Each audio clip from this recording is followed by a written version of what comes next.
And a happy Monday to you. This is Pastor Cheek from Crawfordsville United Methodist Church. And John chapter 8 has an awesome story of forgiveness in it. Let me recount that the thoughts rushed through her mind like a whirlwind. How did they find out? Was it her husband? The neighbors? How had this all happened? It had seemed so simple when they met and fell in love. They'd been so careful, so discreet, and now this.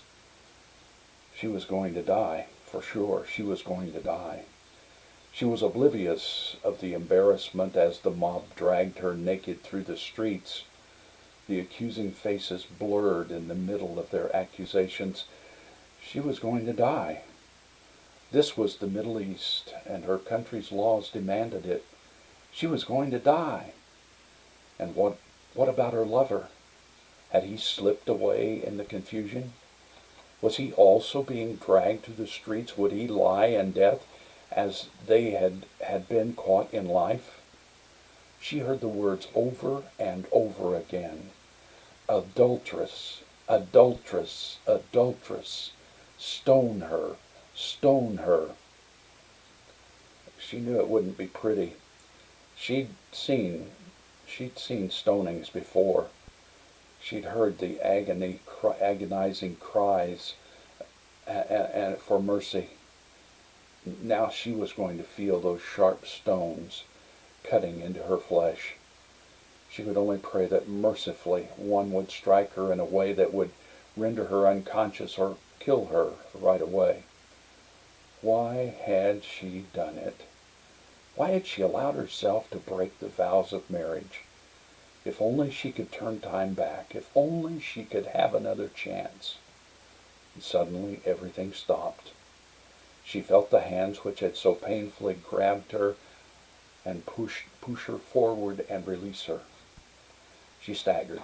Then she fell in a heap, confused and frightened, waiting for the first stone to strike. The din of the crowd had calmed somewhat, and she could hear men talking. Her confusion, fear, and the knowledge of what lay ahead clouded her mind so that she only grasped a word now and then. She was aware that one of the men who stood near her was drawing or writing something in the dirt beside her. Sealing her fate, no doubt. Spelling out the accusations against her, no doubt. And then there was silence. Silence. She braced herself, tightening every muscle against the stones which certainly would follow.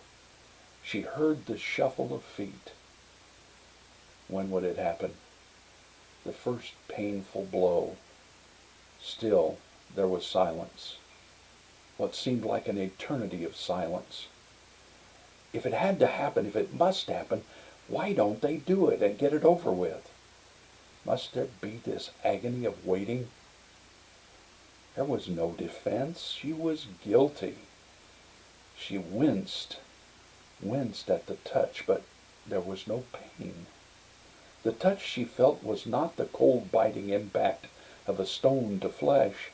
It was tender and compassionate. It was a hand on her arm, lifting her up. And for the first time she dared to open her eyes. Where was the mob? All those who had accused her were gone. Slowly, painfully slowly, she turned her face upward as she felt a cloak being placed around her shoulders. Her eyes met the eyes of the man whose hand had tenderly lifted her to her feet. And then that man spoke. Woman, where are they? Is there no one here to condemn you? Wow, what a contrast to the sharp cries of accusation she'd heard only moments before. Slowly, she looked around her. They were gone. All of them. All gone. Her accusers was nowhere to be seen. And then, falteringly, she responded, No one, sir. And then Jesus spoke again. then neither do I condemn you. Go now and leave your life of sin."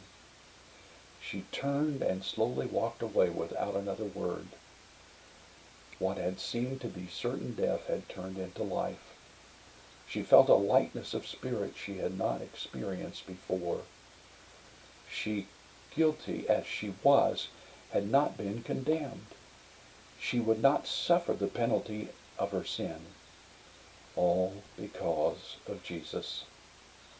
No matter who you are, no matter how clouded your past or how sordid your present, don't you feel his tender grasp on your arm lifting you up? Don't you hear him offering you forgiveness, a fresh start? Why not say yes? Precious Jesus, I pray for those who are suffering and feeling guilty now. I pray for those who are reflecting on the moments in their life that they aren't proud of. Sin. Things that they've done that were counter to your will and to your law. Sin. Sin that has separated them from your love. Help them to hear your voice tenderly saying, "Is there no one here to condemn you? Then neither do I. Go and leave your life of sin." Help them to reach out, dear Lord.